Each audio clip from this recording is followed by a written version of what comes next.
Your prospects are reading information that you are not even aware you're sending to them. There's something that is not just predicting, but also killing your close rate, and it has nothing to do with your skill set, nothing to do with your offer, or even your prospects themselves. And this is one of the most overlooked things that I've seen when managing hundreds and hundreds of salespeople. And that thing that I'm talking about is your nervous system. And chances are, if you're a closer, or maybe even a setter, you've experienced this before. You feel maybe a bit confident externally, like you're trying to hype yourself up. Then the second you're on the phone with someone or you're on a video call with someone, internally you feel like you're about to implode. And the reason why that is because your nervous system, obviously it's meant for a lot of different things, but one of the things that it's responsible for is how you feel and how you physically respond to different situations. And it's why it's able to predict and destroy your close rate if you don't know how to manage it properly. Now, the reason why it has so much impact over your close rate is because of something called emotional contagion. What that means is, for example, let's say you're having a conversation with someone and it's going really well. You guys are laughing, you guys are getting along really well. And then all of a sudden, just for a tiny millisecond, there's a shift in your facial expression. You go from laughing and cheerful to almost like worried. Very subtle, very tiny, even just for a split second. But that tiny discrepancy in how you were and the shift that you just did, the person that you're talking to picks up on it. And it's not even conscious, it's actually subconscious. Because humans, right, the way our brain and our nervous system was programmed and wired over time, it is allowing us to detect these tiny, tiny changes, and you don't even notice them. It just happens subconsciously. You're talking to someone, they do something off, you're like, wait, well, what's going on there, right?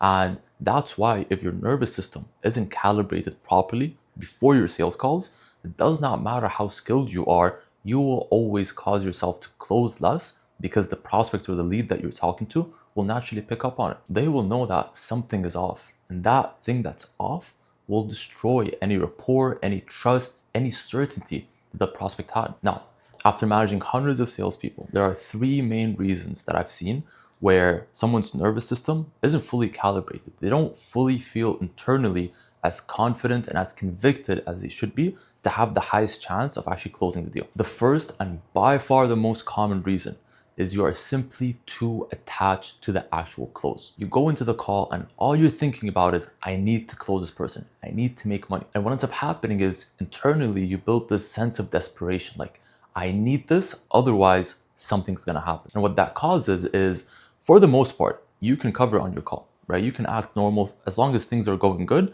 you feel good. And the prospect has no idea what's happening or how you feel internally because, again, things are going as you want them, because if the prospect is going along with the conversation well, they're giving you the right answers, they're saying the right things, they feel like potentially they might close. You feel like the outcome that you've been looking for, which is that they're gonna close, is potentially gonna happen. So your nervous system is at peace. You feel like, hey, this guy, he's probably gonna close, so I don't have any reason to stress. But the reason why it's very dangerous for you to be in that situation is because for whatever reason, let's say you get to the end of the call and you genuinely thought this person was gonna close, right?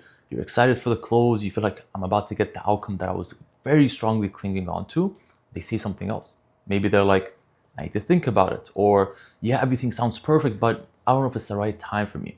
The first reaction that you will experience is the sense of desperation, this almost frustration, like, what? Like, that's not what was expected. That's not what I wanted from this outcome. Now, obviously, if you're a somewhat competent closer, you're not gonna fully express, that frustration onto them, be like, hey, what happened? Some people do though. Some people verbally and physically express that they're frustrated and upset with what the prospect just said. But for the most part, it's a lot more subtle. And that's where you lose the deal. Because for the whole conversation, the prospect genuinely thought you cared about them. You were trying to help them because that's the impression you gave off, since they were telling you the things that you wanted to hear. But the second that they're vulnerable and they're being open with you, and they see this subtle change in your body language, your tonality, the way that you carry the conversation now, you've lost all trust, because now their sales resistance is at the highest level possible. They're sitting there thinking, whoa, I thought I was getting along with this guy, but the second I give him some pushback, immediately he's changed. And again, it doesn't have to be a massive change. It can just be something very subtle.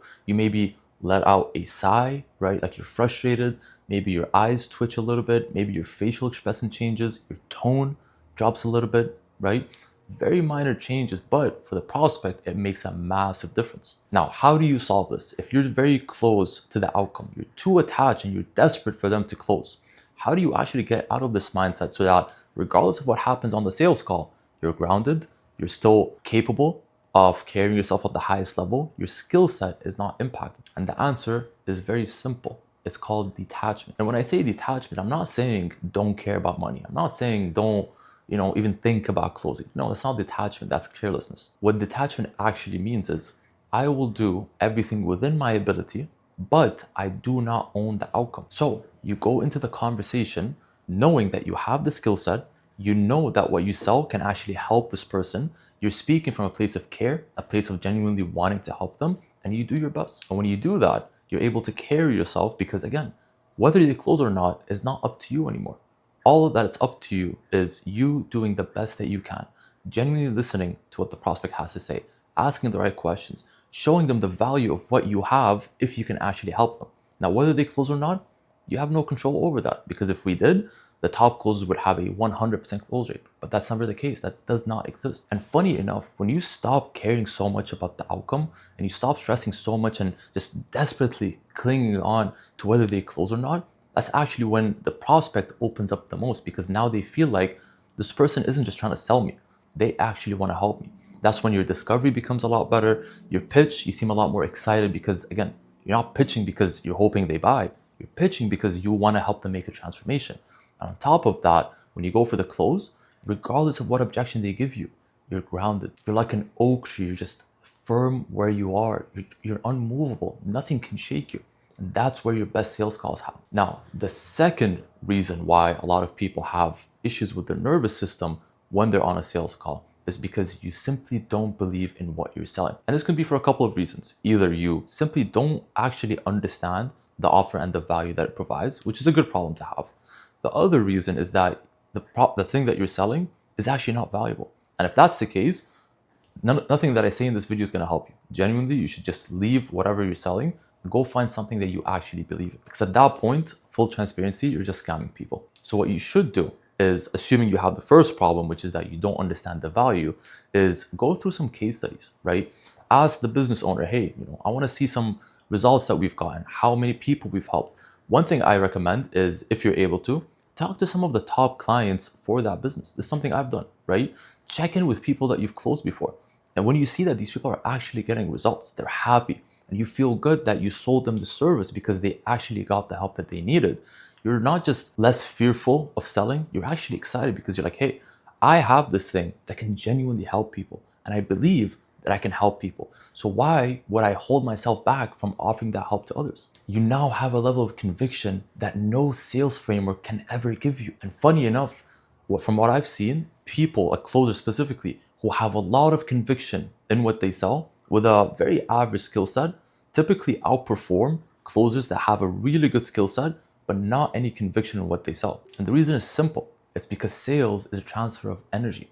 So when you genuinely believe in what you're selling, that energy that you're putting up, right? Like we talked about earlier, emotional contagion, it transfers onto the prospect. Because if you're talking to someone and they're speaking with so much conviction, so much belief, and they genuinely do not change their stance, even if what they're saying is absolutely crazy, a part of you asks yourself, well, what if what they're saying is actually true? Because for someone to have that level of conviction, that much belief, that much positive energy towards that thing, it causes someone to actually sit and think, well, is there some truth to this? Like, is this actually real? Could it genuinely be what he's talking about? Regardless of how their discovery goes or their pitch or their objection handling, doesn't matter, because you have this level of conviction because your nervous system is at peace. And then the third reason, and this is specifically for closers who have experience in closing and they know that they're capable, but maybe they've experienced some sort of rough period, right? Maybe you've spoken to leads that weren't the most qualified. Maybe you're going through something that's impacted your skill set. What ends up happening is you develop imposter syndrome, meaning you know that you can close, but because of the very recent track record that you've had, you start getting in your head, well, what if I actually can't close? What if every lead that I talk to was a laydown? What if this offer is the easiest offer to sell and I actually am not a good closer? And this is very common, again, for the more advanced closers. For someone who's beginning, probably won't experience this because, again, you don't actually have the skill set or the track record. But if you have that experience and you're going through that period, what I would advise you is the following. The first thing I want you to do, I want you to get a list of your top 10 closes. When I say top 10, I'm not saying laydowns or anything like that. No, I'm talking about difficult closes where you had challenging prospects, where you had objections that maybe you weren't super familiar with, closes where you genuinely had to use skill to actually close the prospect. Now, when you have that list of 10 sales calls or closes that you've taken where you had to genuinely use your skill set, the thing that I want you to pay attention to isn't your skill set. It's not how you handled X objection or how you did this discovery. No, what I want you to pay attention to and study is your energy during the call. Because again, if you have the track record, the skill set is there, you're capable. So the problem isn't an ability problem because you've done it before, so you're able to. The problem is, how do I get back into that inner state so that my ability is where it should be and there's nothing hindering it? And that's why it's so important for you to actually study those really good sales calls, because now you're able to actually see, okay, so I had this difficult prospect, here's what I did, here's how I felt, here's how I was talking, here's my energy. And you don't want to focus too much on the tactical stuff, right? All you want to focus on is getting back into that inner state that you had with that closing call where you actually performed at a high level. And once you embody that energy again, you sit and you genuinely get back into how you felt when you performed at a high level previously.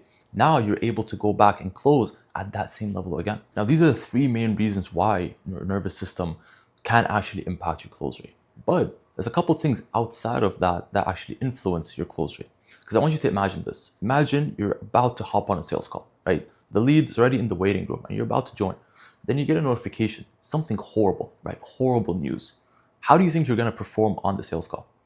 Chances are you're going to cook that lead. You're not going to close. Why? Because again, your inner state is not calibrated with how you should feel, so you're able to perform at a high level. So a couple pieces of advice, aside from the stuff that we just talked about, the three main reasons, right?